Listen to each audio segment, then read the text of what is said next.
Fala, minha gente, sejam bem-vindos e bem-vindas aqui no canal. Eu sou Rodolfo Kapler e esta é a primeira entrevista da nossa série especial produzida em parceria com o Museu Casa Darcy Ribeiro.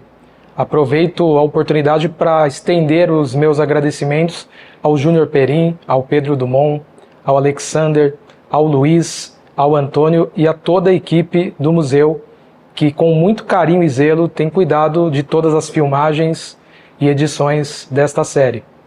Hoje eu tenho a alegria de conversar com uma das vozes mais polêmicas, contundentes e também corajosas do debate público brasileiro. Pastor há mais de 45 anos, conferencista, escritor e líder presidente das Assembleias de Deus Vitória em Cristo, Pastor Silas Malafaia. Muito obrigado, pastor. Nada. Por nos receber aqui na sua editora. É um prazer, uma alegria estar aqui com vocês e poder atender e responder os questionamentos. Pastor, o senhor inicia a sua trajetória pastoral nos anos 80 como pastor de jovens da Igreja Assembleia de Deus da Penha. Isso. E naquele período, os evangélicos representavam um pouco mais de 6% da população. Hoje, segundo o novo censo do IBGE, eles representam 26,9%, um número muito expressivo. Eu gostaria de saber o que mudou de lá para cá no segmento evangélico e no jeito de ser evangélico. O que mudou, tem várias coisas que mudaram. Nessa época, o domínio era da televisão. Então, eu entrei na televisão nessa época que eu fui consagrado a pastor. Eu sou um dos mais antigos, eu tenho quase 45 anos ininterruptos na TV, quando a TV era um grande veículo para a questão da pregação do evangelho. Depois, com a mudança do eixo das redes sociais, a TV caiu, já não é, a TV foi usado por igrejas neopentecostais com muita força, né, para ampliar Universal, né, R.R. Soares, eles usaram muito a televisão, na época que a televisão tinha uma audiência grande. Esse é o primeiro ponto. Segundo ponto, há também uma mudança geracional. Os pastores mais antigos, meu pai, meu sogro, eles nunca quiseram se meter em questões da vida pública.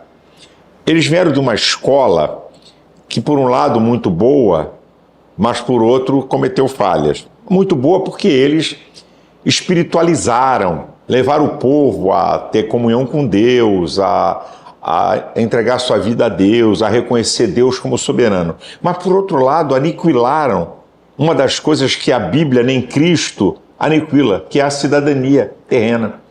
Jesus disse: dá a César o que é de César, dá a Deus o que é de Deus. O apóstolo Paulo diz: a quem tributo, tributo, a quem honra, honra. Quer dizer, a quem imposto, imposto. Não anula essa cidadania. Então, isso foi um erro, porque alijou o mundo evangélico da vida comum, porque a política faz parte do cotidiano, da vida das pessoas, decide sobre a nossa vida. Então, uma geração mais nova como eu, começamos a observar isso e a nos posicionar. E eu, muito jovem, com 23 anos, eu estava na televisão.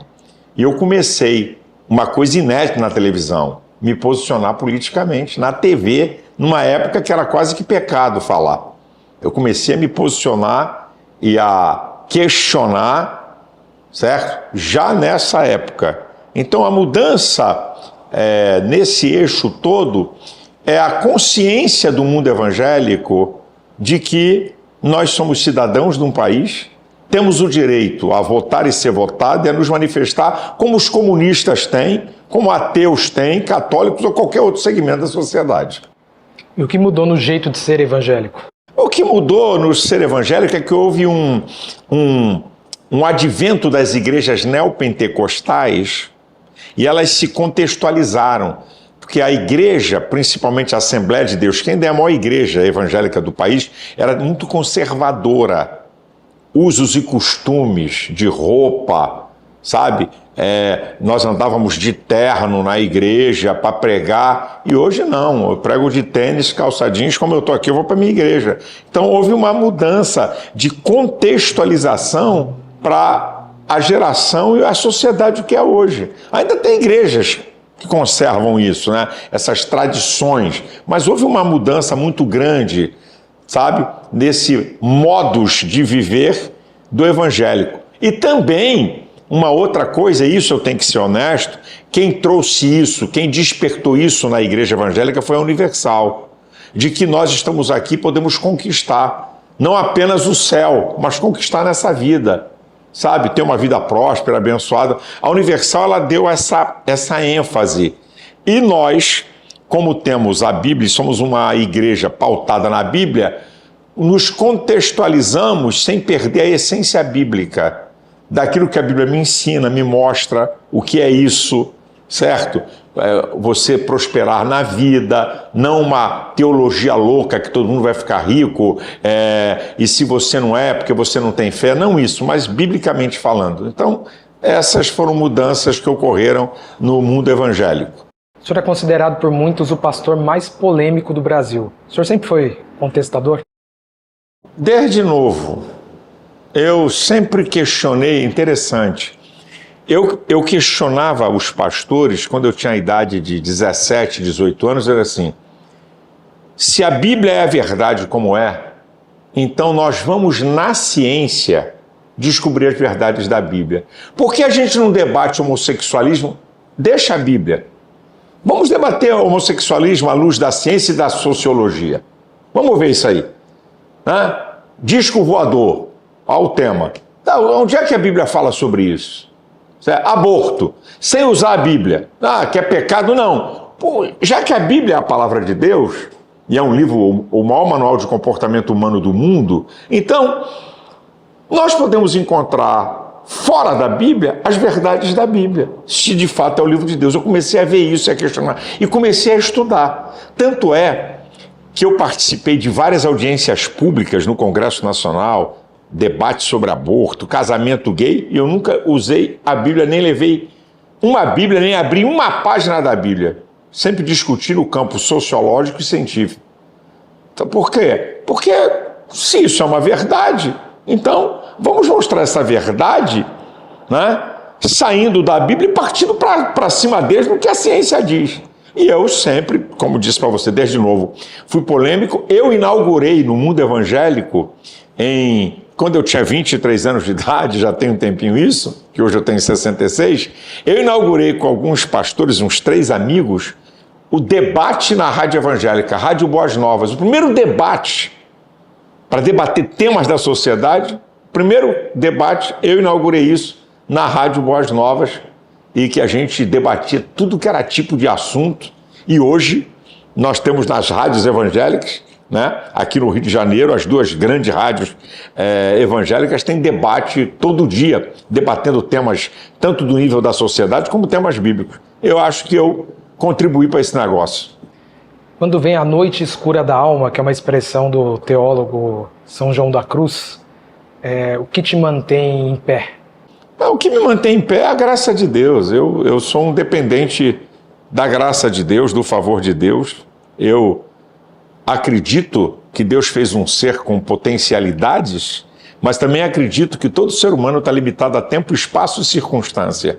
Então, na hora que a minha capacidade, a minha inteligência, a minha força, meus amigos, essas horas que nós passamos, todos nós, eu creio em Deus. Eu creio num Deus que está acima de tudo e de todos, e sou um dependente da graça dele. Pastor, nós temos hoje no Congresso Nacional a Frente Parlamentar Evangélica, que é popularmente conhecida como a bancada evangélica. Tem uma bancada dentro da frente, desde 2003. É a 3ª maior frente parlamentar do Congresso, muito poderosa, muito expressiva. Contudo, há muitas vozes que criticam as atuações da bancada evangélica. Dizem que a bancada evangélica ela é muito mais reativa que propositiva, que ela atua para restringir os direitos das minorias e para estabelecer um projeto de poder. Como o senhor analisa essas críticas? Bem, deixa eu dizer uma coisa para você. A esquerda, que não sabe lidar com o democrático e com o contrário, eles usam narrativas para rotular os outros de preconceito. Isso é mais antigo do que minha bisavó. Isso é importado. Isso não é do Brasil, não. Isso é importado da esquerda mundial. Produz narrativas para colocar o adversário com preconceito. Bem, se você tem um preconceito contra alguém, então a opinião dele já não vale. Esse cara é isso. Isso é um jogo da esquerda, desculpa, dos mais vagabundos que eles usam, porque eles não sabem debater ideias. E aí o que eles fazem? Eles pegam partes de falas e constroem uma narrativa para tentar destruir. Meu filho, eu sou doutor nesse negócio contra mim. Eles são doutor de fazer isso. Então, evidente que eu dizer que eu concordo com tudo da bancada evangélica, eu não sou hipócrita, eu não concordo. Mas acho que a bancada evangélica, eles têm se posicionado dentro de uma visão, porque o parlamento, escuta só, o Estado é laico, isso é, o Estado não tem religião. A política é laica? Não. Por quê? Porque ela representa os anseios de um povo, seja ateísta ou de qualquer viés religioso. É como o Michael Sandel, né, um filósofo de Harvard, um cara famoso, diz: você não pode fazer uma ruptura entre as crenças e valores de uma pessoa das suas posições políticas. Ué, os comunistas estão baseados em quê? Numa ideologia ateísta, que eles se sustentam, do marxismo. Quer dizer que Marx é melhor do que Cristo? Aonde? Então, são essas questões. Não, isso é religião. Não. Primeiro que cristianismo é religião. Cristianismo é estilo de vida. Assim como o comunista é comunista em casa, na escola, no trabalho, na rua, nas relações sociais, o cristianismo também. A mesma coisa. Então, por que o comunista pode expor suas ideias baseadas em suas convicções e eu não posso nas minhas? O paradigma do mundo ocidental é o cristianismo. O modelo e o padrão do mundo ocidental é o cristianismo. Direitos humanos, olha aqui, direitos humanos, proteção à vida, valorização do idoso, da mulher, proteção à criança vem do cristianismo. Se vir a reforma protestante, aí acabou, é pá de cal neles. Estou falando o cristianismo, que é o modelo e o padrão do mundo ocidental. Agora, quando você vai para a reforma protestante, que nós evangélicos somos vertentes da reforma protestante, aí, meu filho, aí a coisa fica mais linda ainda. Foi a reforma protestante que fez com que homens de classe baixa conquistassem poder e riqueza. É a reforma protestante que estabelece o Estado laico. É a reforma protestante que traz a escola pública. Não é a esquerda, não. Não é o socialismo, não. Então, essa é uma conversa fiada, como que se o mundo ocidental, o seu paradigma fosse um paradigma ateísta. Está impregnado na vida da sociedade ocidental o cristianismo. Se tirar o cristianismo, não tem mundo ocidental. Isso aqui viraria uma sociedade de bárbaros. Então, esse blá, blá, blá, para tentar denegrir, para tentar esconder o debate político do campo das ideias que eles não querem. Gente, o marxismo moderno, ele quer fazer uma coisa, eles perceberam o seguinte, que não adiantava conquistar os povos pelo poder da bala. A revolução mais sangrenta do mundo é o comunismo, matou mais de 100 milhões de pessoas. Então, o marxismo cultural viu o seguinte, nós não vamos controlar pela bala, mas pela cultura. O que eles fazem hoje? Controle do pensamento. Se você pensa diferente, você não é o politicamente correto. Se você é contra a prática homossexual, se você é contra aborto, todas essas temáticas, então você tem que ser alijado. Isso é o controle do pensamento. Quem pensa diferente não merece crédito. Isso é marxismo cultural puro, que vem lá com a escola de Frankfurt e outros. Então, esse blá, blá, blá, porque é a mesma coisa. A esquerda tem corrupto? Tem, então a esquerda é corrupta, toda ela? Então eu vou rotular, não, eu não quero ouvir ninguém do PT nem da esquerda, porque isso é uma cambada de ladrão.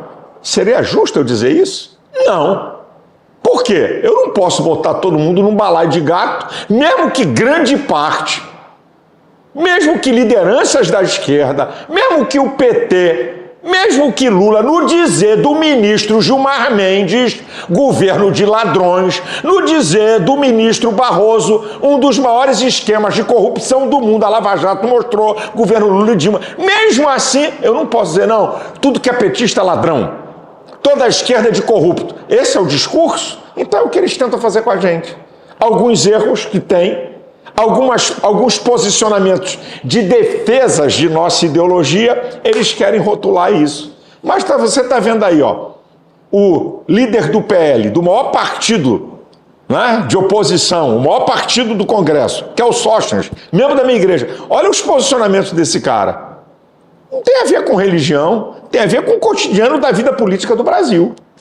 Pastor, há pouco o senhor nos falava que desde o início da sua trajetória o senhor nunca utilizou a Bíblia num debate público. Sim. O que o senhor pensa sobre a bancada evangélica utilizar versículos bíblicos, passagens bíblicas, na formulação de projetos de lei e de PECs? Mas qual o projeto de lei que eles usaram a Bíblia? Assim, menções, de aborto? Menções de versículos. Menções de versículos no corpo do texto. Eu sinceramente, estou sendo honesto com você. Por exemplo, questões de aborto, eu não vi nenhum texto da Bíblia. Eu não vi. Se existem outras leis que eles estão fazendo com o texto da Bíblia, eu não acho que isso é o melhor caminho. Eu não acho. Eu não acho que esse é o melhor caminho. Tanto é que os debates que eu participei na convocação que o Congresso faz, né, para audiência pública, num debate sobre as questões homossexuais, o Tony Reis, estou citando o nome aqui, o chefão do GBLTI, QI, XYZ, sei lá o quê, hoje como é que é? No debate, aí ele diz assim, pastor, mas Deus é amor, o senhor não ama? Eu falei, o plenário riu e disse assim, pera, você quer usar a Bíblia para debater comigo?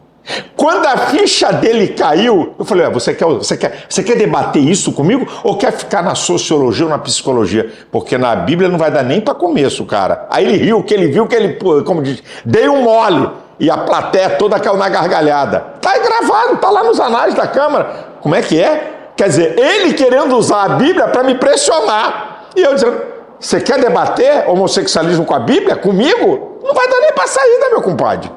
Não dá nem para começar. Então, eu não concordo. Eu acho que você pode até citar a Bíblia num debate, numa fala sua, mas na hora de botar no papel as leis, tem que ser em conformidade uma questão técnica do porquê tu está defendendo.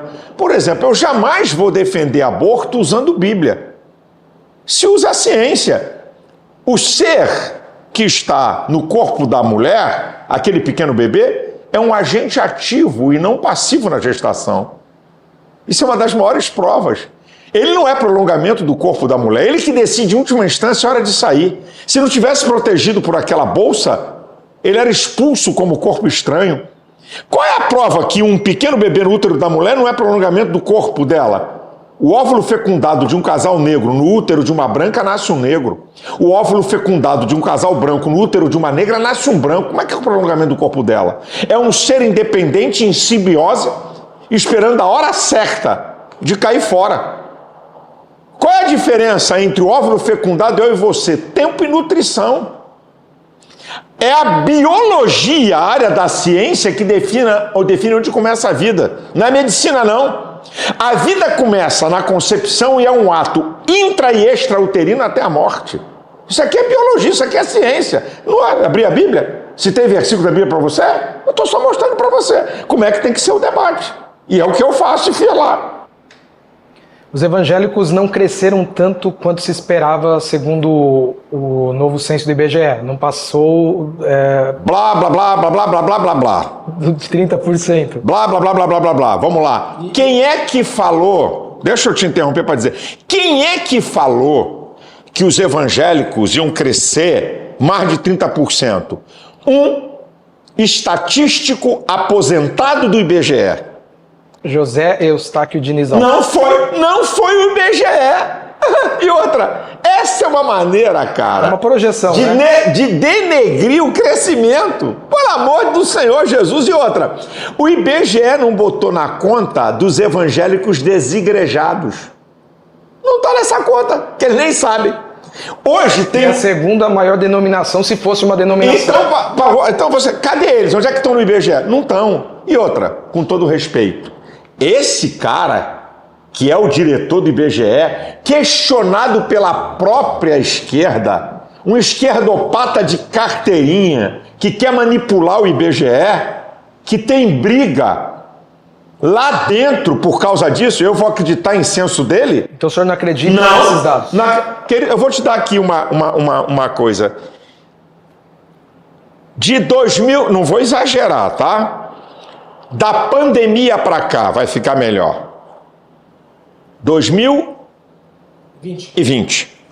Da pandemia para cá, só Joe, tô falando de mais ninguém, só eu inaugurei mais de 50 igrejas. Só da pandemia para cá. Não estou falando de 2010 para cá. Só da pandemia. Eu inaugurei mais de 50 igrejas com a média do tamanho de igrejas, 1.000 pessoas. Quando eu olho para o mundo evangélico e converso com tudo que é pastor, cara, o movimento no Brasil de compra de propriedades, de ampliação de templos é uma coisa absurda. Então eu não acredito. O senhor não acredita nessa pesquisa? Mas o senhor acredita nos órgãos, nos institutos de pesquisa? De vez em quando eu acredito. De vez em quando. Quando eu olho e digo assim, não tem interesse político aqui, não tem jogada política, não está fazendo pesquisa de um momento, aí eu acredito, sabe? Porque fazer pesquisa de momento, vamos lá. Então o senhor acredita que esses dados do IBGE em relação aos evangélicos não são reais, não são reais. Por intenções políticas? Por intenções, não é um dado real. E outra, crescemos. É um crescimento expressivo. Muito expressivo. Os evangélicos hoje representam mais de 45 milhões. Eu acredito, eu também não sou exagerado. Eu acredito que os evangélicos hoje estão na casa de uns 32 a 33% da população brasileira. Não é 40, 45, não. Mas está nessa casa aqui. Uns 32 a 33%, com certeza, os evangélicos hoje são no país. Pode ter certeza. Após a revelação dos dados do censo, um pesquisador muito conhecido do campo evangélico, o Paul Freston, ele escreveu, ou melhor, deu uma entrevista para o jornal O Globo dizendo que os evangélicos não passarão do teto de 35% da população. O senhor acredita nisso? Isso é o que ele acha, né? Achólogo tem um monte aí. Só que o ritmo que a igreja cresce vai passar. Agora, eu nunca gostei do negócio de data. Em 2030, em 2035, não trabalho com data, não gosto de data, mas que o crescimento evangélico vai continuar. Mas como pastor e observador do fenômeno, o senhor acredita que o Brasil será um país, em algum momento, majoritariamente evangélico? Acredito que vai ter mais evangélico, mas eu não me impressiono com esse negócio. Eu acredito. Olha, só para ter uma ideia, agora eu inaugurei 3 igrejas. 3 igrejas que eu inaugurei. Uma em Brasília, uma em Valparaíso, que é colado com Brasília, né?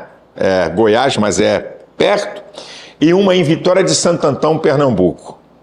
Eu estou construindo 1, 2, 3, 4, 5, que está em construção. Inauguro umas 2 em agosto. E tenho 5 propriedades fechadas, já alugadas, esperando terminar a obra, pagar a conta para começar. Cara, se eu perguntar a várias igrejas e pastores, é a mesma coisa.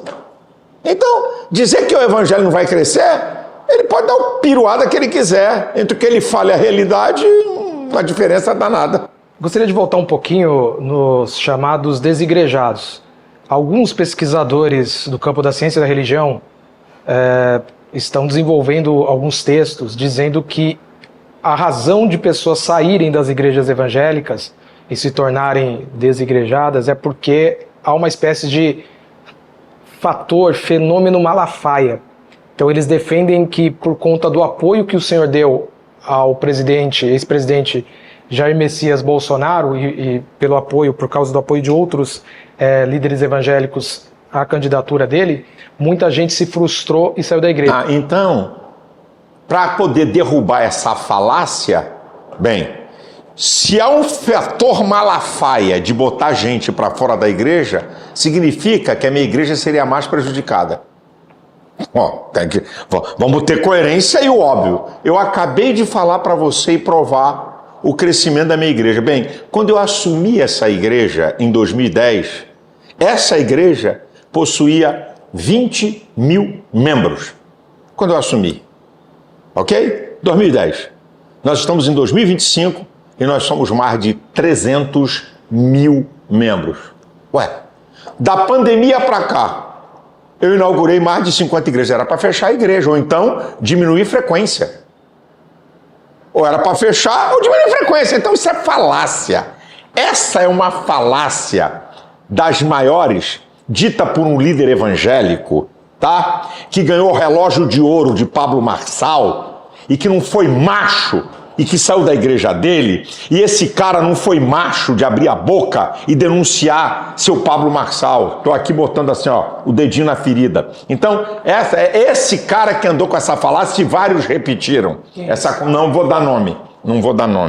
É um líder aí. Não vou dar o nome dele, que eu não merece eu citar o nome dele. Tá? Que nunca participou, que foi um alijado tanto do processo político como da unidade de igreja, sempre foi um cara isolado e sozinho, e que agora vem dar piruada, ainda deu piruada errada, apoiando o Pablo Marçal, que saiu da igreja dele, fez um arraso na igreja dele com o desigrejado, e aí, fazendo graça, gravou vídeo para Pablo Marçal. Então, eu fico olhando isso, a maior prova sou eu. Bem, se o pastor Malafaia, o fenômeno Malafaia, de apoiar Bolsonaro e tirar gente da igreja, agora eu vou te contar uma outra, que é interessantíssimo, e eu desafio qualquer repórter. Quando eu abro uma igreja, por exemplo, eu inaugurei uma igreja em Vitória de Santo Antão. Tinha gente por dentro, por fora, com o telão do lado de fora. É impressionante. Um monte de gente que vai me ouvir exatamente por eu apoiar Bolsonaro. Ai, meu Deus do céu, eu tenho que dar risada dessa conversa. É exatamente ao contrário. Então, a senhora acredita... eu te garanto que eu ia esvaziar a igreja se eu fosse um apoiador de Lula. Isso eu te garanto. Aí eu ia esvaziar a minha igreja. Então, a senhora acredita que o apoio que o senhor... Ao contrário, ainda traz gente. Pô, mas são vários. Cara, isso é todo lugar do Brasil que eu vou. Nas nossas igrejas e até em outras. Ô, pastor, eu não sou evangélico não, mas, pô, vim aqui te ouvir, pô, gosto da sua palavra, pô, a sua defesa de Bolsonaro. É o contrário, meu amigo. Eu tenho que rir. Tanto é que tá aí o crescimento da igreja que eu sou pastor, meu Deus do céu. Que é para qualquer um ver. Não tem nada que esconder. Então isso é falácia, amigo. Eu digo para você, a bronca é que eles não suportam ver um pastor se posicionar e um pastor ter voz, porque é um preconceito contra pastor e contra religioso. Pastor, na sua igreja, pessoas de esquerda são bem-vindas? Qualquer pessoa, porque se a igreja for seletiva, ela não é igreja. E há pessoas de esquerda lá? Tem gente de esquerda, tem gente que chega lá, são homossexuais, só que tem condições para ser membro. Aí é diferente, aí tem teologia, tem Bíblia e tem doutrina. Mas é bem-vindo, não é mal. Eu tenho um trabalho, na minha igreja tem um trabalho, cara, com psicólogos, até para caras homossexuais que pedem ajuda, que querem ajuda. Ajuda por questões de confusão de identidade. Não obrigamos ninguém a nada. Para ser membro tem regra. Aí tem regra, por exemplo, tá? Se um cara tem 2 mulheres, não vai ser membro da minha igreja.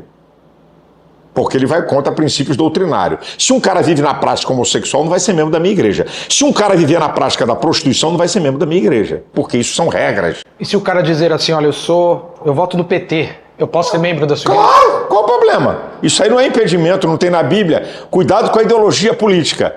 Se for da ideologia de esquerda, não pode pertencer à igreja. Agora, quando a Bíblia fala de pecado, aí eu posso definir. Se um cara que tem uma prática de pecado, se ele vai ser membro ou não. Agora, porque ele é contrário a mim? Não. É engraçado quando eu falo na igreja, que eu falo o tempo todo, eu dou consciência política ao povo. Eu dou consciência... Não é um pensamento único? Não existe unanimidade disso. Isso é besteira. Eu vou botar um cara para fora porque o cara gosta de Lula ou gosta do PT, isso é problema dele. Ele vota em quem ele quer. Eu tenho meus posicionamentos. E outra, desafio qualquer um a provar o dia que eu usei o nome da minha igreja para dar apoio político a alguém.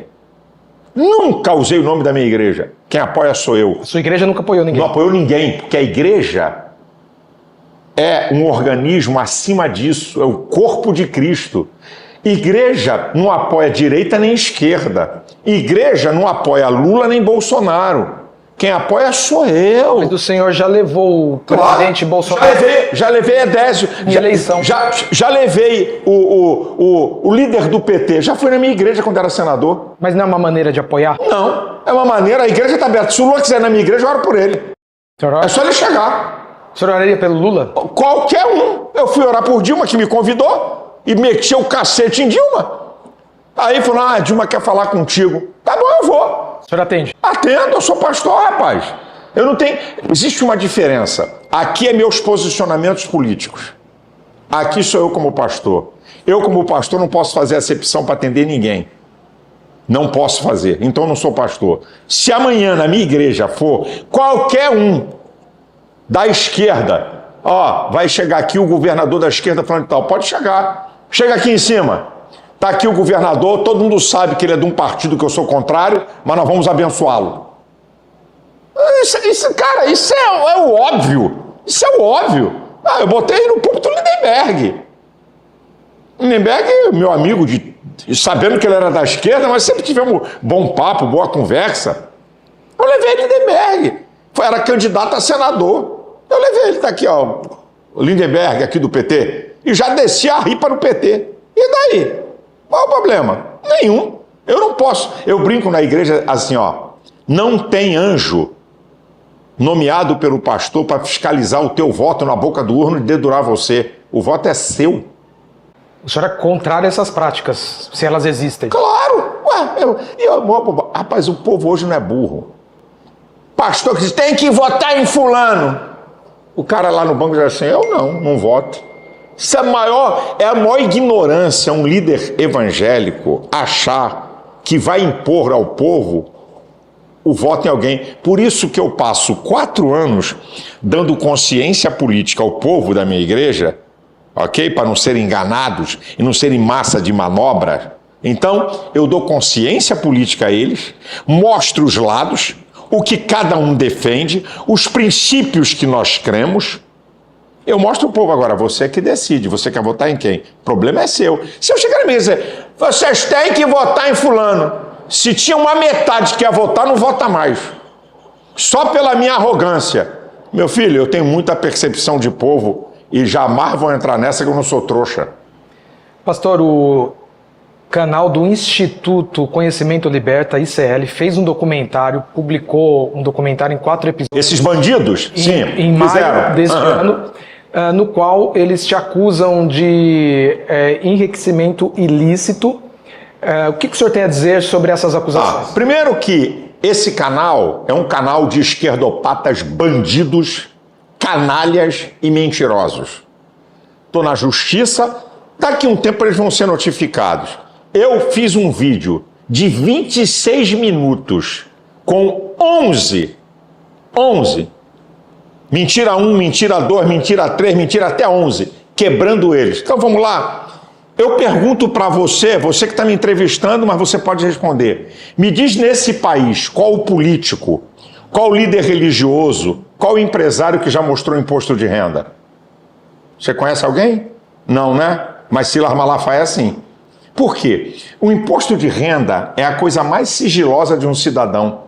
Ele só pode ser mostrado se houver quebra da justiça, senão não pode ser mostrado. Quando esses canalhas, Malafaia tem um império, cara, só uma pessoa bem baixa e medíocre, eles são tão imbecis e contraditórios que eles dizem que eu tenho um império e que meu patrimônio é de 7 milhões.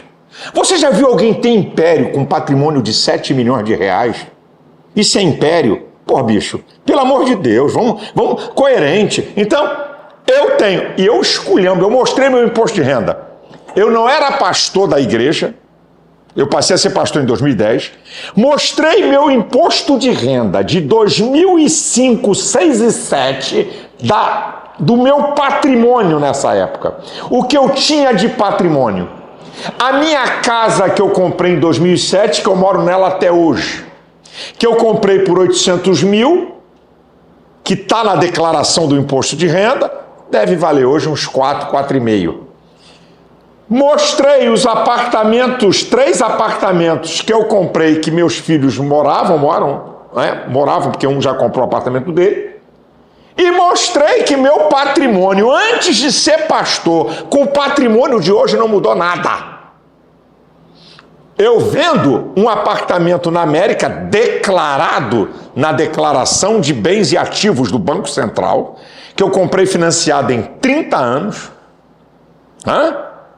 Comprei, meu filho estudava na América, vendi o apartamento no boom daquela bolha que depois explodiu, que os preços dispararam na América, peguei esse dinheiro e comprei outro apartamento aqui. O que eu vendi, eu substituí e eu mostrei nessa defesa que eu fiz, lá, ó, tá aqui, ó. Aqui, ó. A acusação bandida do meu salário, eu falei, chamo de canalhas várias vezes, que eu não tenho medo. É o canal do Eduardo Moreira. Pode ser do Eduardo Moreira, do João das Couve, do diabo que foi, é tudo canalha. Então, e quem é sócio dele? Felipe Neto, que teve que pedir arrego na justiça pra mim, que teve que gravar vídeo no canal dele retirando que me acusou de ladrão. Felipe Neto, tô dando o nome aqui que é sócio dele, teve que pedir arrego para não tomar pau. E eu disse diante do juiz, se ele retirar o que ele me caluniou, está encerrado aqui, senão vou prosseguir. Aí o advogado dele disse, aceita o acordo. E ele teve que ir lá, tem aí na rede social, processo número blá, blá, blá, blá, blá, blá, blá, blá, blá. Eu retiro as acusações contra o pastor Silas Malafaia de que ele se enriqueceu com dinheiro de membro. Acabou. E eu disse, o dinheiro do meu salário é oferta do meu aniversário, que o povo dá voluntariamente no dia do meu aniversário, somado com o meu salário. Agora, eu disse assim, manda o chefe da Igreja Católica, ou o dono do jornal, ou o diabo que é, mostrar o salário e o recurso que eles têm. Eu já estou mostrando coisa que ninguém mostra. Então, esses bandidos, o que eles descobriram? A esquerda não tem, olha só o que eu vou te falar, a esquerda não tem um veículo dela. Então vamos fazer um troço, não é um negócio do PT, mas vamos fazer um portal de notícias que proteja a esquerda e meta o cacete na direita. Metem o cacete em Nicolas, fizeram 5 podcasts de 50 minutos, repassaram, remoeram, de quê? Para tentar me denegrir, me caluniar, arrumaram o quê? Vão arrumar sim, ou já arrumaram, uma causa na justiça que eles vão ver o que é bom para tosse, por calúnia, difamação e injúria. Então, ICL, sabe o que eles queriam? Que eu desse ênfase, porque eles estão precisando de gente para acessar o canal deles. E eu peguei no meu canal, não citei eles, disse assim, fui caluniado. Estou me defendendo da calúnia de uns bandidos canalhas da esquerda. Isso. Falaram isso, aqui está a resposta. Falaram isso, está aqui a resposta. Acabou. Rapaz, eu não tenho medo de nada. A revista Forbes, em 2011, disse que eu era um dos 5 pastores mais ricos do Brasil e que meu patrimônio era de 150 milhões de dólares. Eu entrei com uma ação na justiça e a Forbes teve que pedir arrego. Teve que se retratar. Porque se me acusarem de alguma coisa, vão ter que provar, irmãozão. Eu não deixo passar. Boechat, no programa dele, que disse que eu era rico, que roubava do povo, lá diante do juiz teve que pedir arrego e no programa dele teve que retirar o que falou contra mim. Então, amigo, vai chegar a vez do ICL. O senhor aparece no documentário Apocalipse nos Trópicos, que está disponível na Netflix agora, do começo ao fim. E o senhor é apresentado como um vilão. O teu apoio a Bolsonaro é ridicularizado. Por que o senhor aceitou participar deste documentário? Deixa eu falar para você. Número 1, eu dou entrevista para tudo que é jornalista, porque eu não tenho medo. Número 2, a jornalista que veio me entrevistar, ela foi contratada exatamente porque ela tinha a minha confiança. Então não foi a Petra Costa. Negativo. A jornalista que veio me entrevistar era da minha cozinha, dentro da minha casa, dentro da igreja. Eu abri tudo para ela. A única jornalista que subia em tudo que é caminhão de manifestação, que eu deixava acompanhar do hotel até a manifestação, que eu dava tudo que é entrevista para ela. Ela me enganou, eu não deixaria de dar entrevista. Se ela me dissesse só, é um documentário para a esquerda, eu só ia ficar esperto. O senhor foi enganado, então? Fui enganado. O que ela disse para mim? É um documentário internacional para um grupo internacional. Mentira, uma produtora brasileira que se associou com um ator muito famoso. Ator famoso, e que a Petra, lulista, esquerdopata de carteirinha, estava por cima. Eu não tive a informação. Agora, o documentário tem algumas coisas boas, cara. O senhor achou? Claro, vou te dizer o quê? Primeiro, que eles apresentam Lula inocente. O documentário quer dizer que houve um complô de Moro com Delaiol para condenar Lula. Pô, o povo brasileiro... O que eu já vi de nego não evangélico dizer, pastor, esses caras estão de brincadeira. A primeira. 2, o documentário protege Lula como se ele não usasse a religião. Por que o documentário não mostrou Lula tomando um banho de pipoca do candomblé ou com as baianas da Umbanda? Não mostra. Mostra lá um pedacinho de gente orando por ele e ele dando uma de bacana, falando coisa boa do evangélico. Eu baixei o sarrafo. Foram 2 anos me acompanhando em Lula. O que ela pega? Fala, tô soltando um vídeo. Já deve estar pertinho de... Deixa eu ver se a minha menina botou aqui. Deve estar pertinho de sair. Pegaram uma parte que ela me pergunta, pastor, e o Bolsonaro ter ido embora em 2022? Eu falei, eu discordei dele. Eu achei que ele tinha que ficar aqui. Que Lula fez até papel de estadista sabendo que ia ser preso e ficou. Isso eu disse para ela, primeiro eu falei isso em 2022, e eu disse para ela, eu não me lembro bem da data se foi 2023 ou 2024.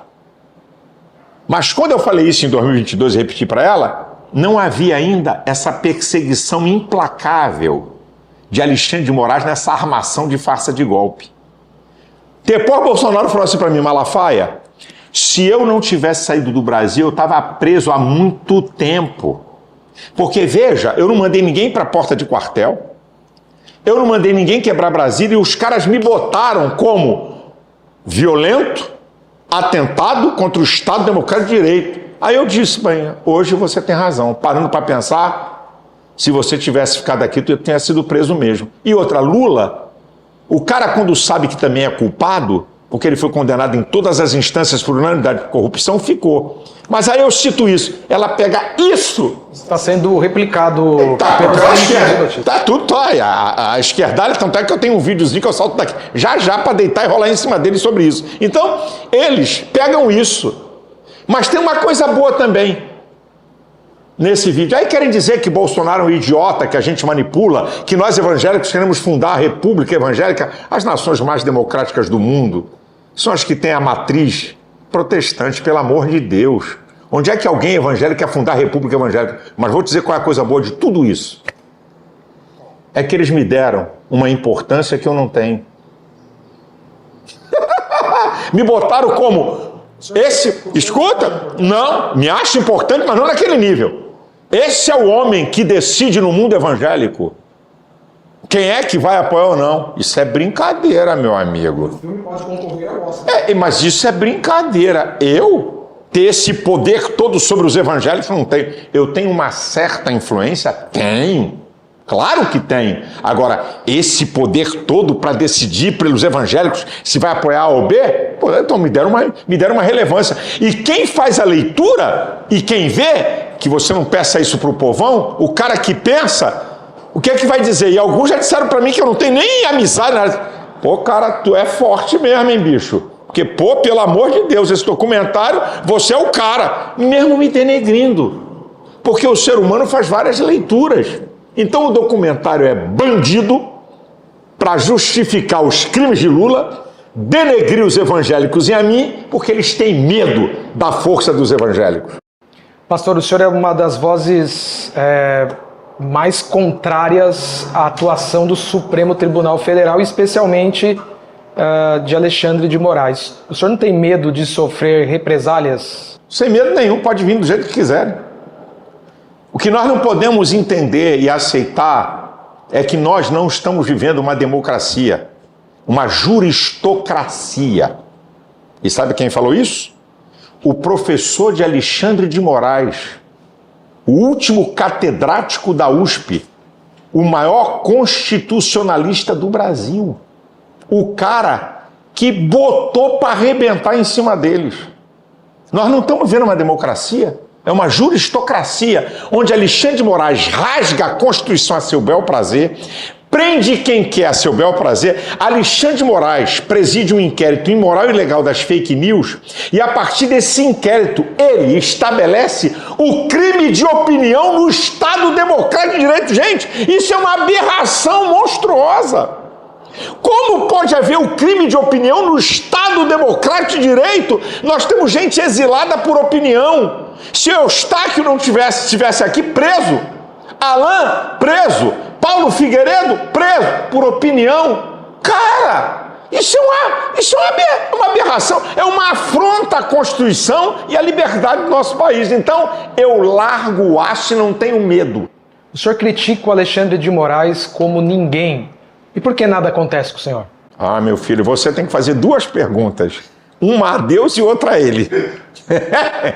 Porque eu não tenho essa resposta. Ou você pergunta a Deus, porque Deus não deixa ele tocar em mim, ou então pergunta a ele. Agora eu posso conjecturar com você, tá? Por quê? Tocar em líder religioso não é uma coisa boa. Ele não quer transformar o líder religioso num herói de uma religião que é uma coisa muito poderosa. Então, ele é um cara... Eu aprendi uma coisa, de vez em quando eu fico vendo os evangélicos querendo insinuar que o diabo é burro. Aí eu digo assim, não, o diabo é inteligentíssimo. Só tem um dado. O caráter dele é maligno, como a Bíblia chama. Isso é, a essência do seu caráter é mal. Ele não usa a sua inteligência por bem. Achar que Alexandre de Moraes é burro, só tapado. Inteligentíssimo. Só que ele usa a inteligência dele para o mal. E ele é estratégico. Então, por que ele não toca em mim? Vai tocar no líder religioso? Pô, eu estou tocando em político. Pô, no líder religioso, eu acho que é uma confusão violenta para ele. Com a eventual prisão de Bolsonaro, qual será o nome da direita, na sua opinião, na eleição presidencial de 2026? Deixa eu falar para você uma coisa. Lula, preso um dia antes do prazo final do TSE para registrar a candidatura, é que ele liberou o nome do Haddad. E ele já estava preso. Não conjectura agora. E não a possibilidade do senhor? Não, eu não. Saiu como candidato? Eu não. Eu sou uma influência. Eu não sou político, eu sou uma influência. Eu não tenho nenhuma vontade. Eu já brinquei com um jornalista que me fez essa pergunta. Eu disse assim para ele, bem, se Deus, aí é uma coisa divina, do espiritual, se Deus quisesse que eu fosse um candidato a presidente, ele ia ter que mandar três anjos parrudão, daqueles anjos mesmo grandão lá, em épocas diferentes, para vir falar comigo. Apareceu um anjo assim, ó, blão, acabei de descer do céu, Jeová dizendo que você vai ser candidato a presidente. Eu falei, valeu, ok. Depois de um tempo vinha outro, ó, sou o segundo. Jeová mandou você ser candidato. O terceiro ia dizer assim, igual a lâmpada de Aladim, faça 3 pedidos. Aí eu ia dizer assim, se descesse um terceiro anjo, eu tenho 3 provas para fazer, que eu quero respostas, mesmo depois de 3 anjos. Irmão, eu não entro nessa, eu não tenho nenhuma vontade disso. Agora, influenciar, sim. Pastor, reta final aqui da nossa entrevista, como o senhor avalia esta última operação da Polícia Federal contra Bolsonaro? Amigo, eu fico com vergonha, não é a Polícia Federal, Alexandre de Moraes. Para pensar aqui. Olha o que esse cara fez, botar uma tornozeleira num ex-presidente, num robô, num ator, não tem atos de corrupção. É uma covardia e uma maldade, sabe, inconcebível. E outra, Lula deu 22 entrevistas preso, sem um cerceamento. Sabe quem liberou Lula? STF. Fernandinho Beiramar, Marcinho VP, assassinos cruéis dão entrevista. Bolsonaro está proibido da entrevista. Isso é democracia? Isso é liberdade? Olha onde Alexandre de Moraes está levando o Brasil. Mas tem uma coisa, amigo, anota aí. Eu disse para um ministro do STF, por favor, não vou dizer o nome. Não é André Mendonça. Ok? Eu disse para o ministro, antes de vir a primeira sanção de suspender passaporte, eu disse, ministro, o presidente americano vai vir em cima de vocês. E a coisa não vai ser fácil, não. Ele vai cercear vocês e suas famílias. Agora, tem uma coisa. A Europa, que tem rixa com o americano, igual o brasileiro com o argentino, histórico isso, quando se trata de direitos humanos e de liberdade dos povos, eles jogam juntinhos. Se tiver sanções aqui contra o Brasil, olha o que o chefe da OTAN falou. O Brasil pode sofrer 100% de sanções da União Europeia. Imagina, ministro, os senhores não podendo entrar na Europa? E o efeito cascata em cima de vocês no mundo e na economia brasileira? Essa brincadeirinha de Lula e de Alexandre de Moraes. O senhor acredita, então, que o tarifaço imposto por Donald Trump tá sobre o Brasil é culpa total de Lula e de Alexandre de Moraes? Meu amigo, 100% é só ler a carta. 80% da carta de Donald Trump é o quê? Perseguição a Bolsonaro, ordens secretas e ilegais, centenas de ordens de censura secretas e ilegais a plataformas americanas, perseguição a gente que tem cidadania americana e residência americana, com bloqueio de tudo que é rede. Você quer o quê? Multas milionárias e ameaça de multas maiores. Amigo, a carta do presidente... Você sabe o que é o presidente americano 5 vezes falar do Brasil e de Bolsonaro e mandar uma carta para ele? Eles vão dobrar a aposta? E outra, a retaliação que está vindo, as bravatas de Lula no BRICS... Não, quem deu... Olha só, quem fez com que o dólar fosse moeda padrão? Eu estou desconfiado que a cachaça está corroendo os neurônios desse cara. Sério? Eu estou desconfiado. Moeda padrão, cara, é para rir. Moeda padrão, o dólar da maior economia do mundo é a moeda padrão de todas as nações. Para quê? Reservas cambiais para comprar e para vender. Aí eu digo assim no vídeo, por algum acaso, Lula, se o Brasil vender para Angola, Moçambique e Bolívia, nós vamos receber o dinheiro dessas nações. E tu vai comprar com esse dinheiro o que no mundo? Você tá maluco, pô? Então isso é piada, cara. Esses caras e outra, Lula tá sendo garoto propaganda da China. Então o senhor acredita que o Lula tá gagá? Não tá gagá, mas tá caminhando para lá. Eu acredito que a cachaça é que tá arrebentando ele. Isso aí eu acredito. Pastor, numa entrevista que o senhor me concedeu em 25 de agosto de 2022, que foi publicada no site da revista Veja, o senhor disse o seguinte, abre aspas, quem tem a mente de Cristo não vota no PT. Levando em conta a pesquisa Genial Quest de 4 de junho deste ano, 30% dos evangélicos e 45% dos católicos aprovavam o governo Lula e votariam nele se a eleição fosse há 2 meses atrás. Seguindo esse raciocínio, esse número significativo de cristãos não são legítimos? Deixa eu falar uma coisa para você. Uma coisa é a pesquisa, né? Só que 80% dos evangélicos votaram em Bolsonaro. 80%. Votaram em Bolsonaro. 20% em Lula. Isso é uma prova de que as pessoas são livres, em primeiro lugar. Segundo lugar, você tem que entender que tem uma massa no mundo evangélico de pessoas de um nível cultural menor que a turma do PT deita e rola. Que eles manipulam. pode verificar que existe uma massa, e eu conheço isso profundamente, existe uma massa do povão que está nas igrejas, que estão nas igrejas evangélicas e que não tem a provisão de todo o conhecimento, não tem tanto acesso às redes sociais de tantos vídeos. Essas pessoas fazem parte disso. Unanimidade não existe. Agora... Mas eles não têm a mente de Cristo? Não. Quando eu falei isso, querido, você tem que entender o seguinte, o que eu estou querendo dizer? Uma pessoa em sã consciência, que tenha conhecimento e que tenha maturidade de votar em PT, não é possível, porque a ideologia deles não tem nada a ver com nossos princípios. Pastor, por fim, qual mensagem o senhor gostaria de deixar para o nosso público? Bem, eu gostaria de dizer para vocês que nada é mais importante para um povo do que a liberdade. Pare para pensar. Há pouco tempo atrás no Brasil, ninguém tinha medo de falar. Ninguém tinha medo de se manifestar. Ninguém tinha medo de xingar presidente, ministro do STF. Hoje o povo está com medo. O medo é a maior prova de que está faltando liberdade no país. Os brasileiros, nós vamos ter que decidir o que nós queremos. Um Estado democrático verdadeiro ou uma democracia de fachada igual a Venezuela, que vai nos levar para a bancarrota?